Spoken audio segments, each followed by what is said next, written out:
Avec le temps et au fil de mes discussions avec vous sur Instagram, lors de mes coachings ou lors de nos différents échanges, j'ai très vite remarqué une problématique qui revenait très régulièrement. Je sais que pour la plupart d'entre vous, vous êtes des sportifs et des sportives, mais que vous êtes également très nombreux et très nombreuses à être touchés par la fatigue chronique, à avoir connu un burn-out ou être dans cette période de burn-in, donc c'est-à-dire avoir tendance à un petit peu trop tirer sur la corde, ou vous êtes également très nombreux à être en période de convalescence suite à une maladie ou suite à différents événements de vie. Et je sais qu'aujourd'hui tu es sûrement confronté à différentes problématiques, tu as envie de reprendre le sport, mais forcément que tu ne peux pas reprendre les entraînements comme à l'époque, puisque tu n'as pas la même récupération, et du coup tu es confronté à différents problèmes. Tu vois que ta récupération n'est pas la même et du coup tu as forcément du mal à enchaîner et à garder un rythme. Tu veux toujours plus de résultats et une meilleure forme physique puisque tu as habitué ton mental à avoir de grandes attentes et forcément que ça peut créer énormément de frustration et tu dois lutter contre des années d'habitudes sportives. Alors le but de cette vidéo, c'est justement de répondre déjà à cette fameuse question. Faut-il continuer le sport lorsqu'on est en situation de fatigue chronique afin de gagner en énergie? Donc je vais répondre à cette question. Ensuite, je vais tout simplement te donner mes meilleurs conseils pour continuer le sport mais sans t'épuiser, pour que tu puisses justement aller chercher de l'énergie avec le sport mais sans aggraver ta situation de fatigue chronique et ta fatigue intense. Et en dernière partie de cette vidéo, je te partagerai des conseils alimentaires afin d'optimiser un maximum ta récupération, puisque tu le sais, en naturopathie, l'alimentation du sportif est très spécifique, il y a de nombreuses caractéristiques et on doit venir pallier de nombreux déséquilibres qu'on ne parle pas forcément lorsqu'on évoque les problématiques, lorsqu'on évoque l'alimentation naturopathique pour une personne plutôt sédentaire ou une personne qui n'a pas forcément une activité physique très régulière.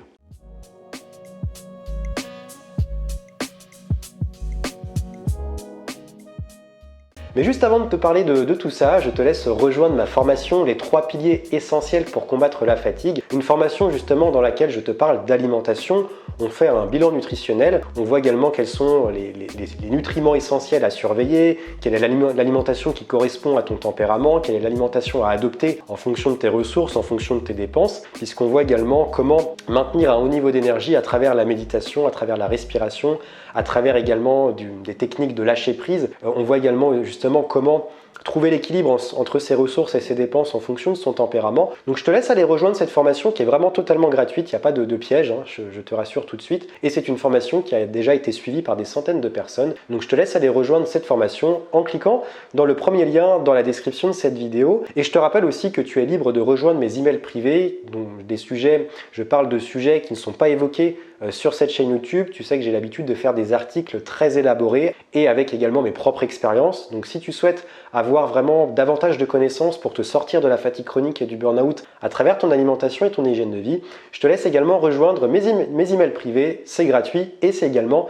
dans la description de cette vidéo.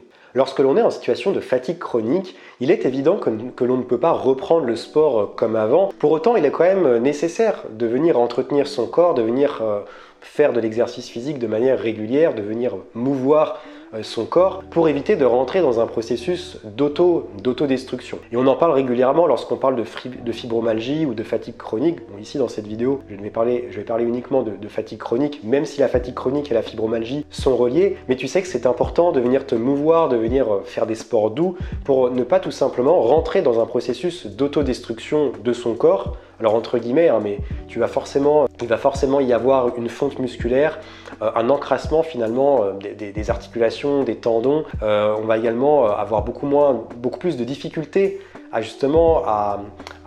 mettre en action son corps, à avoir ces petits pics d'adrénaline, de testostérone qui vont nous permettre de commencer les séances de sport. Donc forcément que ton corps va plus du tout de manière biologique réagir de la même manière et tu vas de moins en moins avoir envie de faire de sport et ton corps va s'autodétruire entre guillemets. Alors mon premier conseil, c'est tout simplement d'établir ton seuil de tolérance. Donc je te conseille, on en reparlera tout à l'heure dans un autre point, mais c'est de mettre en place une petite routine de sport flexible. Il y a toujours des jours où on est plus en forme que d'autres. Donc les jours où tu es un petit peu plus en forme que d'autres, n'hésite pas à faire 5 minutes de plus de vélo, à faire quelques positions de yoga supplémentaires, à essayer de faire 5-10 pompes de plus. Bon, je pense que tu vois ce que je veux dire. N'hésite vraiment pas à aller pousser un petit peu plus que d'habitude, sortir un petit peu de tes habitudes et de ta zone de confort pour voir comment tu vas réagir après la séance de sport durant ta phase de récupération. Si tu vois que ce petit effort supplémentaire il a été fatal, que tu n'as pas réussi à récupérer, que tu as mis quelques heures de plus ou 1 ou 2 jours de plus à récupérer, que le lendemain tu avais de grosses douleurs musculaires, articulaires qui étaient très difficiles à supporter, c'est que tu as dépassé ton seuil de tolérance. Rappelle-toi, ce seuil de tolérance n'est pas du tout le même qu'il y a quelques années en arrière, lorsque tu n'étais pas touché par la fatigue chronique. Mais petit à petit, ça pourra revenir. Il faut vraiment que tu ailles progressivement et avec bienveillance. Mon deuxième conseil, c'est de bien faire la différence entre effort et mouvement. Souvent, lorsqu'on est en fatigue chronique, on a été habitué en fait à faire du sport, à faire par effort en fait. C'est-à-dire qu'on aime cette sensation, on aime brûler des calories en faisant du sport, on aime cette sensation de chaleur que l'on ressent, on aime transpirer, on aime cette sensation de bien-être que le sport nous procure. Et du coup, on s'est habitué à ça. Ce qu'il faut bien comprendre, c'est qu'il y a une grande différence entre l'effort et le mouvement. Lorsqu'on est en situation de fatigue chronique, de post-burnout, toutes ces choses-là, de période de convalescence, le mouvement est bien plus intéressant. Il ne faut pas oublier que les grands sportifs, ou même les sportifs amateurs mais qui font du sport régulièrement, sont obligés d'être accompagnés dans leur hygiène de vie, dans leur mode de vie, parce que l'effort en fait va provoquer différentes choses. Ça va créer plus de stress oxydatif, ça va créer une hausse de l'acidité dans le corps, ça peut créer ce qu'on appelle l'ischémie intestinale, je t'en reparlerai tout à l'heure, ou des troubles digestifs, de la porosité intestinale. Donc même les grands athlètes de haut niveau, les grands sportifs, sont obligés d'être accompagnés par des naturopathes, par des spécialistes de santé, par des médecins, pour éviter tout un tas de déséquilibres. Et du coup, dans ton cas, le mouvement va être beaucoup plus intéressant, puisque le mouvement va permettre de faire circuler l'énergie, d'apporter un équilibre hormonal, de diminuer progressivement les douleurs articulaires et musculaires. Donc si tu es concerné par la fibromyalgie, c'est très intéressant. Et donc focalise-toi davantage sur le mouvement plutôt que l'effort. Et après, ça ne t'empêche pas voilà, comme je te le disais tout à l'heure, d'aller puiser un petit peu plus lorsque tu te sens plus en forme que d'habitude. Mon troisième conseil pour continuer à faire du sport sans t'épuiser, si aujourd'hui tu es concerné par la fatigue chronique, par le burn-out, et ce genre de problématique, c'est d'oublier les sports courts et intenses. Alors récemment, je t'ai fait une vidéo sur la loi de l'Hormèse et je te partageais comme principe fondamental de la loi de l'Hormèse de faire des efforts courts et intenses. J'évoquais le HIIT, j'évoquais le CrossFit. Ça, c'est intéressant pour une personne qui a une bonne récupération, qui a un système nerveux qui répond bien, qui répond rapidement et dans de bonnes conditions. Lorsqu'on est en fatigue chronique, il faut absolument éviter ce genre de sport et ce genre de pratique. Il faut tout au contraire aller à l'inverse en fait, faire des sports cardio mais doux. Donc comme ça, tu n'auras pas l'impression que en fait, ton rythme cardiaque va forcément être un peu plus élevé que d'habitude, mais tu vas pas forcément t'en rendre compte parce que ça va se passer sur 30 minutes, 1 heure, 1 heure et demie. Par exemple, si tu prends l'habitude d'aller au travail en vélo, ça va être beaucoup moins épuisant que d'aller faire une séance de HIIT après le travail de 20 minutes où tu vas brûler 500 calories en 20 minutes, voire plus. Du coup, ta séance de HIIT, tu mettras 2 jours à t'en remettre, voire plus, alors que ton trajet en vélo pour aller au travail, ça passera comme une lettre à la poste et tu se ressentiras sûrement pas les effets le lendemain. Donc les meilleurs sports qui sont très bénéfiques et qu'on évoque régulièrement dans le cas de fatigue chronique, on a la marche, donc notamment la marche rapide, mais même la marche de manière générale, c'est très intéressant. Le yoga, la natation, on a également le vélo, comme je te le disais tout à l'heure, moi je suis un grand adepte du vélo et ça m'a vraiment permis de reprendre le sport progressivement après mon burn-out. Donc dès que je peux avoir un vélo et dès que je peux monter sur un vélo, je le fais. Et on a également la danse. Mon dernier conseil avant de passer au conseil pour optimiser ton alimentation et ta récupération, c'est d'adopter une routine sportive flexible et adaptée. Alors je t'en parlais tout à l'heure, mais l'idée ça va vraiment être quand même de mettre en place des habitudes. Donc de te dire par exemple, je vais commencer par une séance de sport tous les 15 jours. Une séance de 10 minutes tous les 15 jours. Lorsqu'on est en situation de burn-out, ça peut te paraître peu, mais lorsqu'on est en burn-out, c'est déjà très bien et il n'y a pas de routine sportive universelle ou mieux qu'une autre, ça va vraiment dépendre des personnes. Ce que je te conseille de faire, c'est vraiment de voir par rapport à tes capacités de récupération. Je pense que tu le vois aujourd'hui, combien de temps tu mets pour bien récupérer, pour être bien dans ta tête, pour ne pas aller au travail ou à la fac complètement cassé parce que tu as fait une séance de sport la veille, c'est aussi important. Donc commence doucement. Et pourquoi je te dis de mettre en place une routine sportive? Parce que de manière générale, et je vais en reparler énormément sur la chaîne, si les habitudes sont quelque chose qui t'intéresse, n'hésite pas à me le dire dans les commentaires. Tu sais que d'ailleurs Robert Masson en parle dans son livre sur le système immunitaire. Je te conseille d'aller voir les travaux de Robert Masson que j'aime pas mal, qui est un naturopathe. Et il évoque justement cette idée il n'y a pas que lui qui parle de ça, mais le fait que les habitudes sont très importantes justement pour maintenir un niveau d'énergie parce que notre corps se prépare biologiquement, physiquement, mentalement aux différentes actions que l'on a mis en place dans sa journée, voilà, aux différentes habitudes. Si tu as l'habitude d'aller te coucher à une heure spécifique, le corps se prépare 1 heure, 2 heures, 3 heures avant. Alors que si tu as l'habitude de te coucher à des heures dispersées, le corps n'a pas le temps de se préparer, ça crée des insomnies, ça crée un sommeil de mauvaise qualité, et c'est pareil pour tout, c'est pareil également pour le sport. Ça va dans le cas du sport, et notamment dans le cas du sport en situation de fatigue chronique, on va permettre le reconditionnement, donc le reconditionnement musculaire, le reconditionnement cardiovasculaire, le reconditionnement cognitif, le reconditionnement biologique, le reconditionnement physiologique. Donc on parle de reconditionnement, on parle également de déconditionnement, donc là c'est plus lorsqu'on est justement dans cette période de burn-in, qu'on tire sur la corde, lorsqu'on est en situation de fatigue chronique. Et toi, l'idée c'est d'aller reconditionner, de remettre en place des habitudes de sport, même si encore une fois, tu n'es pas dans l'effort, tu es juste le fait de te mouvoir ou de te dire à tel jour, à telle heure, j'ai ma séance de sport, même si tu fais pas grand chose et que tu commences par des petits mouvements, ce genre de choses, c'est déjà très bien parce que tu reconditionnes en fait tout ton organisme à mettre en place des habitudes sportives. Je vais terminer cette vidéo avec mes conseils pour optimiser ton alimentation et ainsi optimiser également ta récupération.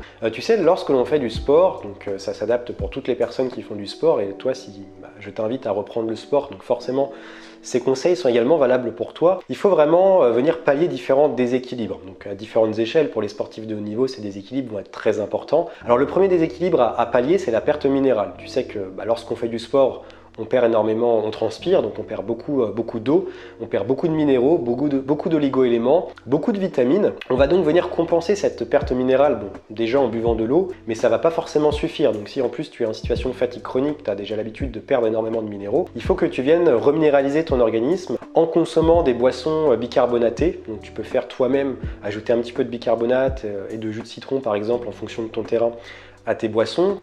Tu verras, il y a pas mal de recettes, et d'ailleurs si c'est quelque chose qui t'intéresse, n'hésite pas à me demander des recettes dans l'espace commentaire, je pourrais t'en partager. On a également les boissons isotoniques, donc je te parlais de l'eau de Quinton récemment sur la chaîne, mais on a également d'autres boissons isotoniques que l'on peut faire aussi soi-même pour venir justement se rapprocher un maximum du plasma sanguin et apporter du sodium, apporter du potassium à l'organisme. On va également consommer des jus de légumes, notamment crus, très intéressant pour venir reminéraliser l'organisme, de l'eau de coco. On a également le jus d'argousier qui est très intéressant, très riche en vitamine C. Je t'invite aussi à consommer des infusions de plantes très reminéralisantes. On a l'ortie qui est assez reminéralisante, on a la prêle des champs qui est très reminéralisante, on a le pissenlit aussi, qui va aussi permettre en plus d'agir sur le foie. Donc la perte minérale peut se compenser donc à travers toutes ces boissons et également à travers l'alimentation. Donc bien entendu que je t'invite à manger beaucoup de fruits, beaucoup de légumes, de préférence biologiques pour venir reminéraliser l'organisme. Et je te partagerai un peu plus tard dans cette vidéo quelques compléments alimentaires naturels qui peuvent également t'aider à reminéraliser si aujourd'hui tu souffres d'une grosse déminéralisation. Le deuxième déséquilibre chez le sportif très fréquent, c'est pas uniquement chez le sportif, mais chez les sportifs également, c'est l'augmentation du stress oxydatif. Le corps en effort produit davantage de calories, ce qui va libérer davantage de radicaux libres, ces fameuses molécules qui vont attaquer les tissus et les cellules de notre organisme. Il faut donc apporter des antioxydants pour tout simplement venir participer à la régénération du corps et éviter que nos cellules se détruisent, que nos tissus se détruisent. Et donc le sport, tu vois que le sport à haute dose n'est pas forcément bon non plus. Dans le cas du stress oxydatif, on va augmenter notre apport en antioxydants. Donc je t'invite à consommer des aliments qui sont riches en antioxydants. C'est le cas du cacao cru, c'est le cas des jus de légumes, c'est le cas du thé vert, c'est le cas des épices et des aromates, c'est le cas également de la spiruline notamment, donc les algues aussi qui sont très intéressantes, des fruits et légumes biologiques. On a également le miel qui est très riche en antioxydants.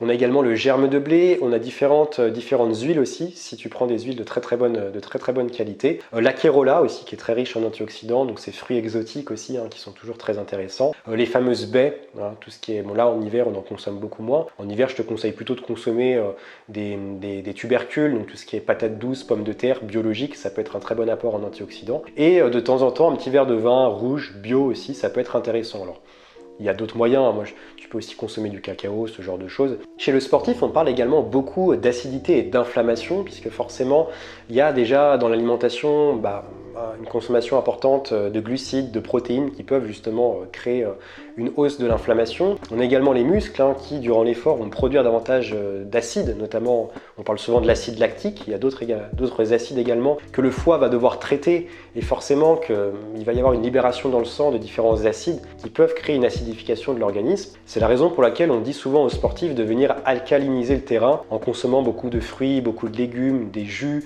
du thé vert. Et du coup, le premier point point important pour combattre l'inflammation, c'est d'élever son apport en oméga 3. Donc on peut prendre des compléments, mais le mieux c'est quand même de l'élever à travers son alimentation, de consommer des huiles de première pression à froid, de consommer des oléagineux, de consommer des petits poissons, de consommer du saumon sauvage, de consommer des graines de chia, de consommer de la spiruline, de consommer des algues, de consommer tout ce genre de choses. Alors les algues, ça va plutôt être intéressant pour alcaliniser, bien qu'il y ait un apport quand même d'acides aminés dans les algues assez important. Ensuite, on va également veiller à justement, comme je te disais, alcaliniser le terrain en consommant beaucoup d'épices, beaucoup d'aromates, beaucoup de jus de légumes, des algues aussi. Et de manière générale, dans le cas de l'inflammation, tout va se situer entre l'équilibre qu'on a au niveau des omégas. Donc de manière générale, tu as tout intérêt de consommer davantage d'oméga 3 pour venir équilibrer la balance, puisqu'aujourd'hui on consomme beaucoup d'oméga 6 et beaucoup d'oméga 9 dans notre alimentation sans même forcément s'en rendre compte. Chez le sportif, on parle également beaucoup d'ischémie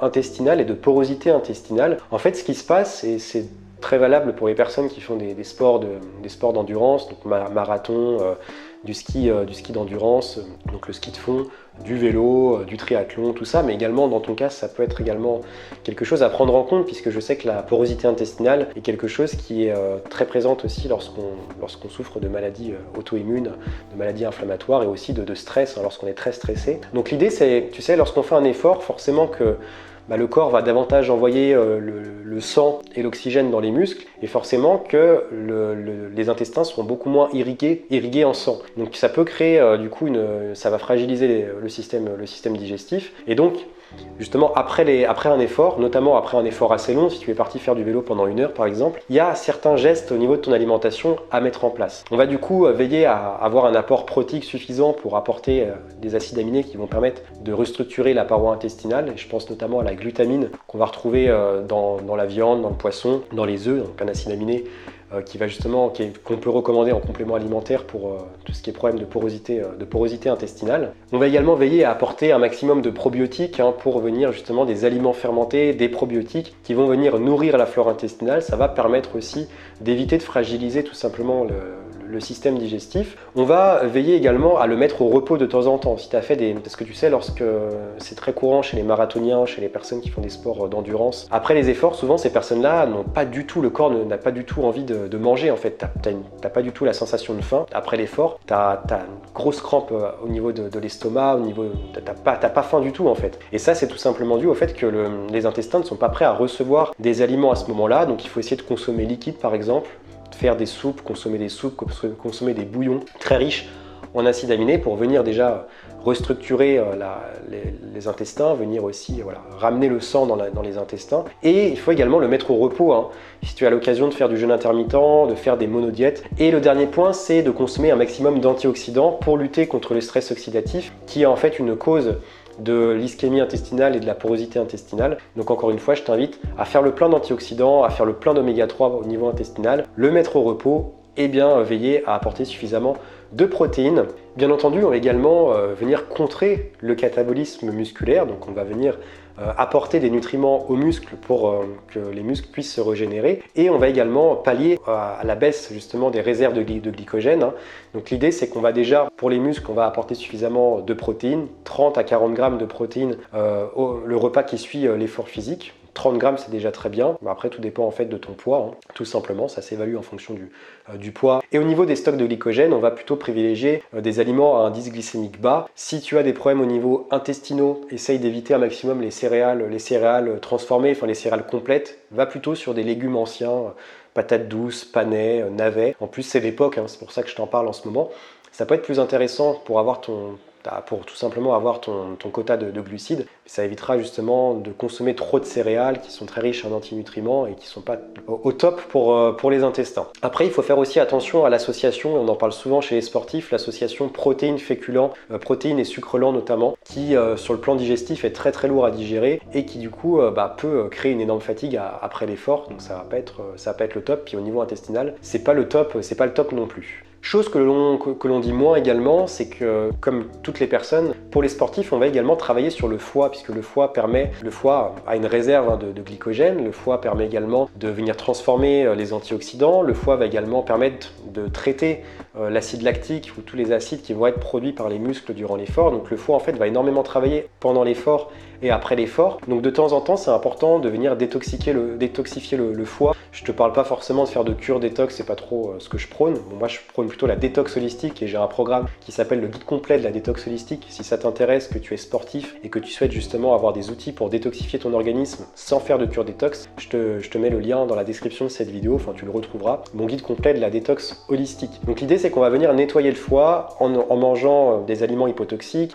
en justement, tu as également plein de plantes intéressantes sur le foie, le desmodium, le chardon-marie, le radis noir, le pissenlit. On a également le jus de bouleau ou la sève de bouleau. Après, il y a plein d'autres plantes, plein d'autres compléments alimentaires que l'on peut prendre aussi pour agir sur le foie. L'eau de coco aussi permet aussi de nettoyer le foie. Et bien entendu, mettre au repos le système digestif permet aussi de nettoyer le foie, bien entendu. Donc ça, c'est quelque chose à prendre en compte, dont on parle très peu chez les sportifs, mais qui est également quelque chose de capital. Pour terminer, il faut bien savoir que chez les sportifs, il y a une perte en minéraux et en oligo-éléments qu'il faut constamment venir combler. Et parfois, tous ces conseils, parfois l'alimentation ne suffit pas. On est obligé de consommer des compléments alimentaires. Et c'est le cas aussi lorsqu'on est concerné par la fatigue chronique, par le burn-out.